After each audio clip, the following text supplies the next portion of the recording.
Então foi o meu mês.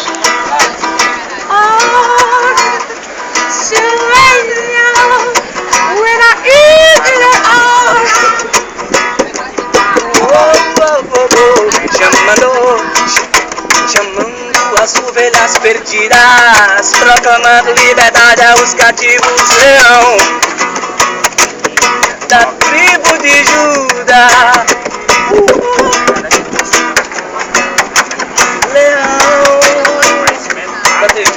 da tribo de Judá. O leão é retorna a essência quando era criança, porque o mesmo menino que canta era aquele que me deu rodeira anos atrás. Mas a mesma essência prevalece na plenitude do ser amado, ser humano.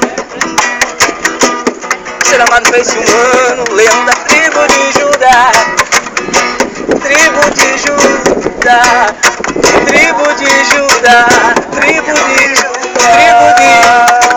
de Judá. Reconciliação, favor imerecido, graças a Deus.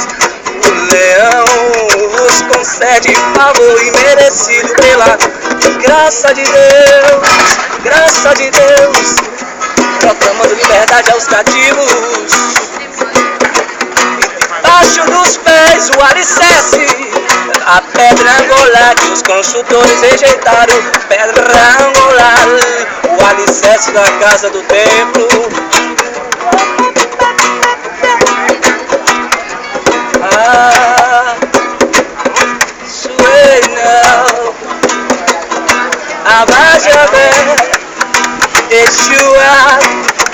Yeshua, leão da tribo de Judá.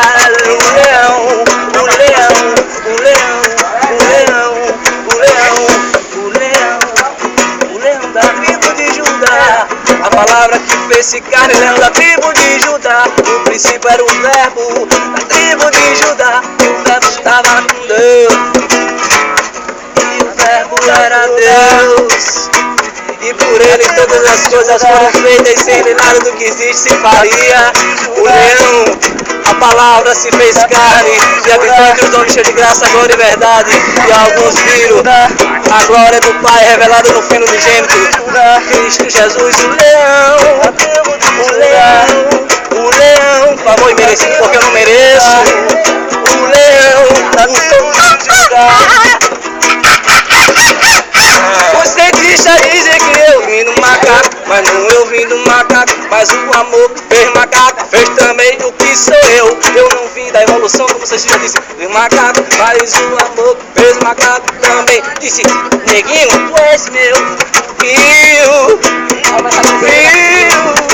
O leão, tribo de Judá.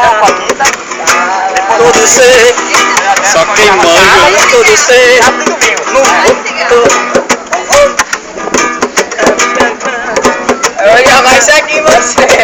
A qual todo joelho se dobra nos céus e na terra e debaixo da terra. Toda língua confessa que ele é o leão para a glória de Deus.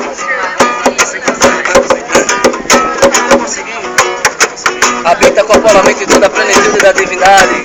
A palavra de Deus, Cristo Jesus. Isaías 55, 12 diz que saireis em alegria e paz, sereis guiados, os oiteiros e os montes clamarão de prazer, jubilando perante vossa face. E todas as árvores do campo baterão palmas. Todas as árvores do campo baterão palmas. Todas as árvores do campo baterão palmas. E nós é o ramo, ele é a videira, é a raiz. Nós é pequeno, é ramo, mas ele é a pedra angular que os construtores rejeitaram. Porque ele não é do mundo, mas veio no mundo pra tirar a bugica pra nós. E aí, neguinho, outra clássica? Outra clássica de maluco? Qual? Beira Rio?